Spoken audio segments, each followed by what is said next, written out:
Today I am going to share with you some words about the English project of your class.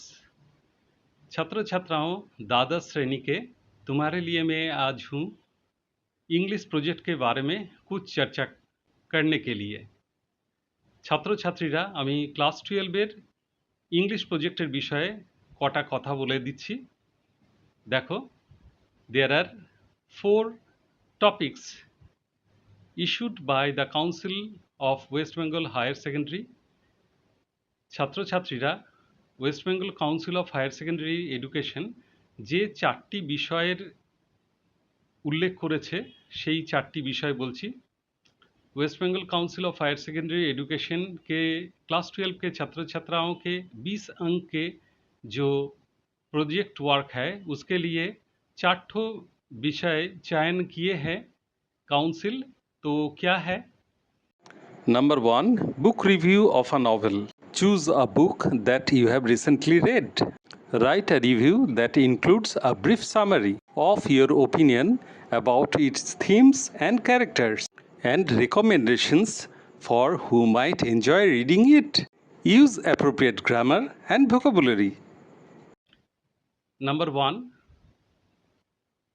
book review of a book that you have recently read. You have to make notes and write a summary after that, casting light on the central characters and the main storyline. কি বললাম যে 1 নম্বর হচ্ছে বুক review. সেই বুক রিভিউতে যে বইটি তুমি খুব পড়েছো খুব আধুনিক কালে এবং সেই বিষয়ের যে কেন্দ্রীয় চরিত্রগুলি বইটির এবং তার যে মূল গল্পের রেখা সেগুলো নিয়ে আলোচনা হবে। তার আগে কতগুলো শর্ট পয়েন্টস করে নেবে এবং শেষে সামারি হিসেবে দেবে। কিন্তু you have to remember that there should be no grammatical or any other mistake in it in terms of vocabulary and grammar.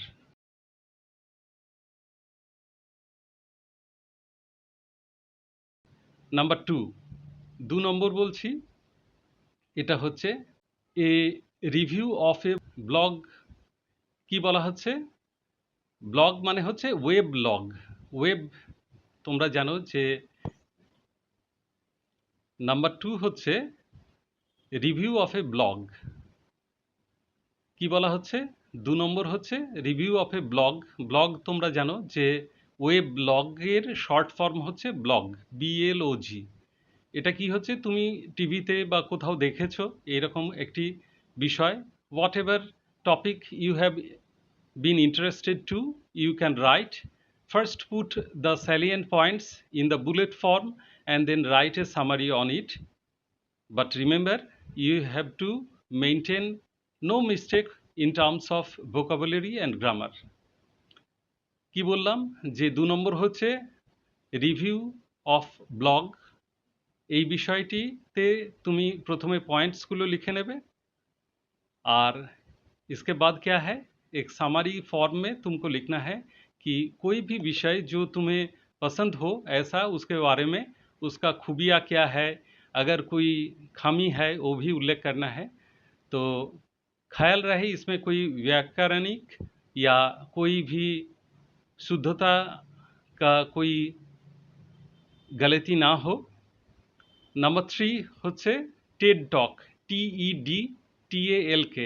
Ted full form হচ্ছে টেলিভিশন এন্টারটেনমেন্ট অ্যান্ড ডিজাইনিং টক।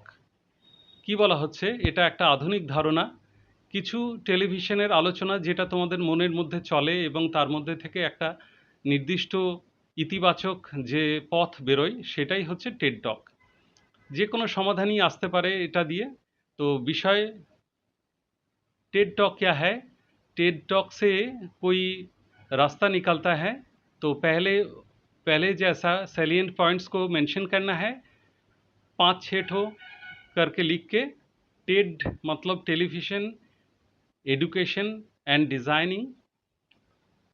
तो ये चर्चा तुम देखे कोई टेलीविज़न पर, उसका कुछ मुद्दा तुमको उल्लेख करना है, इसके बाद सामरी के तौर पे तुमको लिखना है। मतलब तुम्हारे अपने भाषा से उसको लिखना है। लेकिन यहाँ भी ख्याल रहे कोई व्याकरणिक या शुद्धता, शब्द का शुद्धता बरकरार रहे, ये ख्याल रहे। नो ग्रामेटिकल और vocabulary mistake in terms of vocabulary will be entertained। Number 4 হচ্ছে journal entry, review of A journal entry. कोई भी जर्नल तुम पढ़े हो, उसके बारे में कोई आर्टिकल पर तुम्हारा पॉइंट्स उसमें पहले लिखना है और इसके बाद बारीकी से जो भी तुम्हारे विचार उस पर तुमको देना है। लेकिन यहाँ भी ख्याल रहे there should be no grammatical और mistake in terms of vocabulary, मतलब शब्दों का प्रयोग या शुद्धता, ये व्याकरणिक जो शुद्धता इसमें बरकरार रहनी चाहिए और कोई गलती ना हो, ये ख्याल रहना चाहिए। तो इन चारों में से एक को चयन करना है और लिखना है। কি বললাম, এই চারটির মধ্যে যে কোনো একটি বিষয়ে ছাত্রছাত্রীদের লিখতে বলা হচ্ছে। এটা দলগতভাবে হতে পারে বা এককভাবে হতে পারে। এটা তোমরা করবে খুব শীঘ্রই। আর এটা তো ফোর্থ সেমিস্টারের মধ্যে দিতে বলা হয়েছে। থার্ড সেমিস্টার 40 মার্কস থাকবে, ফোর্থ সেমিস্টার 40 মার্কস, আর এই প্রজেক্টের জন্য 20 মার্কস। এটা থাকবে।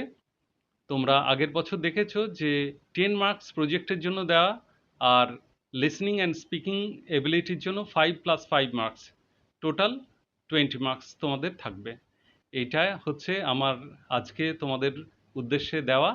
আগামী দিনে আমি বিশেষ কোনো একটি প্রজেক্ট নিয়ে আলোচনা করব, এই কথা দিয়ে শেষ করলাম আজকের এই বক্তব্য। Thank you my students for a patient listening. Have a nice day.